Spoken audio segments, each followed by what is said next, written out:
estava na mente, mas é assim que o Senhor faz. Quando nós pegamos a Bíblia e começamos a estudar sobre Zaqueu, só vimos falar 3 coisas dele: que ele era publicano, o chefe dos publicanos e de baixa estatura, aliás, 2. Só que aí eu passei a entender, eu falei, mas como assim? Teve um processo para ele chegar como chefe dos publicanos, não foi de uma hora para outra. Aí eu fui estudar a história de Roma. Roma era como se fosse os Estados Unidos hoje, um país temido por todos. E naquela época eles escravizavam alguns países, algumas cidades, e Jericó foi uma dessas. Ela pega Jericó e começa a escravizar, domina aquele povo. Só que aí você fala, mas eles dominou, eles têm que colocar um chefe ali, não tem? Amém? Amém. Então, só que aí você olha no contexto, se eles fossem trazer um cara lá da Roma para dominar, eles iam gastar muito. Aí ele falou, não, vou fazer a cabeça de um. Foi e achou Zaqueu no meio do povo e colocou ele como chefe. Aí eu levo para os dias de hoje. Imagina eu, abraço, converso com todo mundo, mas aí chega uma proposta para mim. Eu vou e viro as costas a todo mundo. Viro as costas, não. E traio o meu povo. Por isso, todo publicano naquela época, ele era ladrão.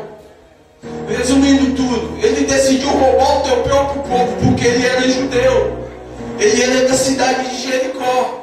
Aí ele perde tudo, ele abandona, não quer saber das amizades que antes ele tinha, simplesmente para servir o povo, o pessoal da Roma, o rei da Roma.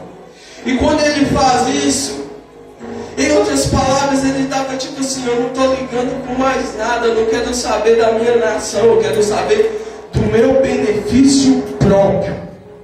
Só que aí eu quero crer, aqui não fala que ele tinha mesmo assim alguns amigos, não abandonou ele. E eu imagino ele na casa dele, tomando aquele cafezinho, um amigo dele chega e fala, você já ouviu falar de um tal Jesus? E a curiosidade bate dentro do coração dele. Começa a queimar algo diferente. Eu quero conhecer esse Jesus. Isso é lindo. Aí quando ele vai, aí ele termina de tomar seu café, não. Aí ele fica sabendo que ele vai passar ali nas ruas de Jericó. Aleluia. Ele estava entrando, começou a passar, eu vou conhecer esse tal homem. Só que tinha a grande questão, porque Jesus, naquela época, ele já estava muito famoso. Todo lugar que ele passava, uma grande multidão o acompanhava. E quando ele vê aquela multidão, talvez tinha até os servos dele, os outros publicanos, porque ele era o chefe. Aí ele fala, pô, uma multidão, o que eu vou fazer agora? Porque essa multidão aí não tem como eu passar. Se eu passar no meio desse povo, eles me matam, porque ele era odiado. Ele era odiado pela sua própria nação. Aí ele olha para... Eu quero crer que talvez outra pessoa baixinha estava lá, só que não teve a mesma ideia que ele. Ele olha para a árvore, cheia, a figueira brava. Quando fala brava, quer dizer que ela é cheia de espinhos. E fala, eu vou subir na riba para mim ver Jesus. E ele toma aquela decisão de conhecer quem era Jesus. Então eu já acredito em uma coisa nessa manhã. Quando ele fala que queria conhecer a Jesus, quando ele vai de encontro, só toma a decisão de conhecer a Jesus que ele quer mudança. Aleluia! Não existe. Então ele vai e sobe. Só que tem um porém.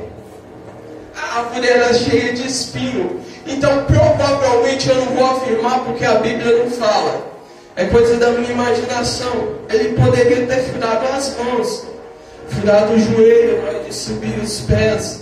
Então ele se machucou. A primeira coisa que eu entendo, para você ter um encontro com Jesus, ele vai te deixar com feridas.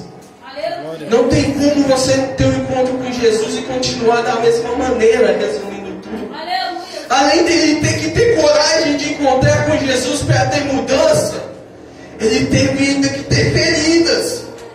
Aí você fala, mas como assim? Jacó, quando foi ter um encontro com Jesus, ele o que aconteceu? Feriu a coxa dele. É impossível. É impossível você ir até Jesus e Ele não te transformar.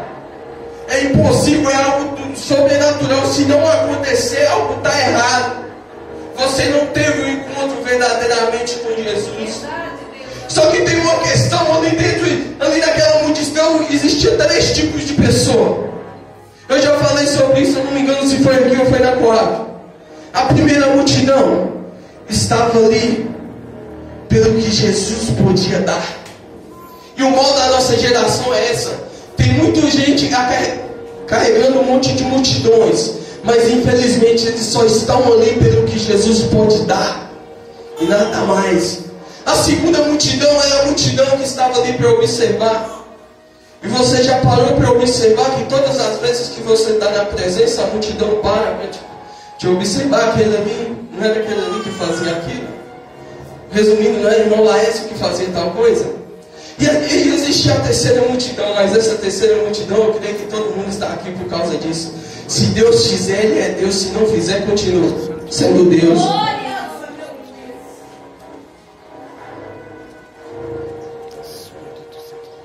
E pegamos o contexto e continuamos a história. Mas aí tinha a multidão. Ele passou pela multidão, conseguiu subir na árvore, estava ali vendo Jesus. Só que aí Jesus decide chamar Zaqueu. Desce depressa, Zaqueu, porque hoje convém eu pousar na sua casa. Aleluia. E quando ele chama, manda Zaqueu descer, eu já baixo outra característica desse texto, que para você ter um encontro com Jesus, além de você ter coragem para mudar, você vai ter feridas e ainda tem que se humilhar. Porque aí você quer uma prova? Jeremias, quando foi ter um encontro com Deus, ele teve que descer na mão. Quando foi ter um encontro com Deus, ele teve que descer.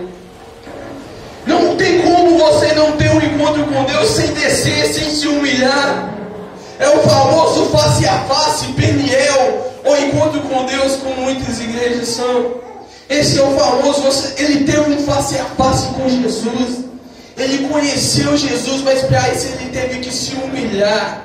Ele teve que se descer. E continuando a história, Zaqueu desce. Agora começa a complicar tudo, sabe por quê? Porque ele teve que ter coragem. Ele teve que se machucar. Ele teve que se humilhar. Deus! Mas aí, e agora? O que a multidão vai falar dele? A grande questão, eu imagino que quando Jesus fala isso, começam os murmuradores, como está na palavra. Ei, Zaqueu, esse aí que bagunçou tudo, traiu a gente. Só que aí, eu creio que ele já fala, ele não precisou, a conversão dele foi imediata, porque ele não precisou ir em um face a face, ele não precisou ir em nenhum desses movimentos que você chega e sente a presença e volta para os caminhos. Ele não precisou disso, ele só precisou ver Jesus. Glória a Deus. Isso é lindo. Quando ele vê Jesus, ele já começa com um discurso feito. Quem é mãe vai entender agora. Sabe quando aquela criança, ela pronta e você só chega e olha para ela assim, ela já começa a falar, não fui eu, mãe. Foi tipo isso que ele fez. Ô Jesus, eu errei, eu devolvo. Se eu roubei alguém, eu vou devolver 4 vezes mais.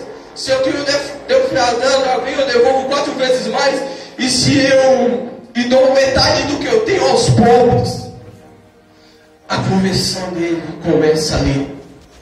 Só que ainda tem um porém. Por quê? Ele se converteu, mas tem outra questão que Jesus fala que vai entrar na casa dele, pousar na casa dele. Repousar significa que já era tarde, então com certeza ele ia jantar. Mas voltando para a palavra, você começa a entender que Zaqueu ele teve que ter uma atitude, e além de uma atitude, agora ele vai ter que encarar a multidão. E quando ele fala, não, ô Jesus, eu vou ter que encarar essa multidão, né? Em outras palavras, eu vou ter que ir mesmo, vou ter que bater de frente com essa multidão. E ele fala, dessa vez eu estou com você. Pode deixar bater. Talvez a multidão já tinha pegado até um pedaço de pau. Ou talvez uns pedras para apedrejar ele. Na minha cabeça eu gosto de imaginar, só que aí ele olha assim. Quando ele fala esse discurso, que ia devolver tudo, que ele roubou, ia dar para os pobres metade do que ele tinha. Em outras palavras, a multidão teve que engolir. Não pôde fazer nada. Ele calou a boca da multidão. O grande problema da minha geração é que muitas vezes as pessoas começam a falar mal deles e eles vão tirar satisfação. O grande problema da minha geração é que quando começa a falar mal, ele começa a olhar de cara feia para a pessoa, não cumprimenta mais. Só que eu quero te fazer uma pergunta: todas as pedradas que você levou, você já devolveu elas? Com palavras, já devolveu? Seja sincero, porque é sinceridade. Só que eu quero te dizer uma coisa hoje, irmão. Todas essas pedradas, começa a colher, guardar, sabe por quê? No momento certo você vai construir o seu castelo. No momento certo você vai construir o seu castelo. Infelizmente eles vão ter que calar a boca. Porque eles viram que Zaqueu, além de ele tomar a decisão, ele feriu, ele se humilhou, mas mesmo assim eles preferiram criticar. Mas como assim Jesus vai jantar na casa de um publicano? Todos os publicanos, como eu falei no início, eram ladrão. Só que jantar, almoçar, quer dizer, na casa de um judeu, se você pegar a história, todo mundo almoça. Almoçar na casa de um judeu, todo mundo almoça. Só que a grande questão aqui é que quando ele vai jantar é só para os mais íntimos. Para um judeu, jantar é só para os mais íntimos. É o que eu quero dizer com isso hoje. Que muitas vezes na nossa vida nós estamos chamando as pessoas erradas para jantar, para conversar conosco. Muitas das vezes na nossa trajetória nós estamos indo jantar com qualquer pessoa. Eu quero falar um pouco sobre a mulher de Zaqueu. Quando ele chega em casa: mulher, resumindo tudo, coloca mais água no feijão, frita mais uma carne, porque vem um amigo meu jantar comigo. E a mulher dele pensa: quem é agora? É um fariseu, um republicano? Quem é? Um agiota? Quem é? A pergunta que a mulher dele fez. Sabe por quê? Porque era esse tipo de pessoa que ele estava acostumado a relacionar. Era com gente que era hipócrita, pessoas que não serviam a Deus. Aí quando ela chega lá: mas Jesus, o que aconteceu com você, homem? Ele olha: eu tive um encontro verdadeiro com Jesus. E talvez a multidão, na hora que eles saíram, começou a observar, começaram a murmurar, começaram a dizer quanto ele era doido de ir jantar com um publicano. Só que Jesus conhecia a verdadeira necessidade daquele homem. Se você olhar a passagem, ele não queria nem cumprimentar Jesus, nem conversar com Jesus, ele só queria ver. E chegou um momento que a nossa geração está precisando criar uma intimidade para conhecer a Jesus. Eu costumo dizer que eu tenho uma mania, eu só sei pregar sobre intimidade e renúncia. E toda palavra que eu leio, a maioria o Senhor me dá algo sobre intimidade. E na cultura lá, para a pessoa jantar com Jesus, tinha que ser íntimo. Então hoje eu estou te convidando, Jesus está te convidando para ser íntimo dele. Glória a Deus. Por quê? Porque quando você olha, esse homem estava disposto a perder tudo, mas eu perder a presença de Jesus, de ter conhecido Ele, de não perder aquele encontro. Ele estava disposto a largar tudo, bem materiais, e doar tudo, mas eu queria perder Jesus. Não queria parar de conhecer esse homem que é maravilhoso. Eu vejo uma geração por mim, muitas vezes, quando eu saio da escola, eu gosto de descer, principalmente na quarta-feira, só para mim ver o número de jovens que está perdido lá. Porque o meu coração dói. O meu coração dói ver uma geração se perdendo, achando que aquilo é felicidade.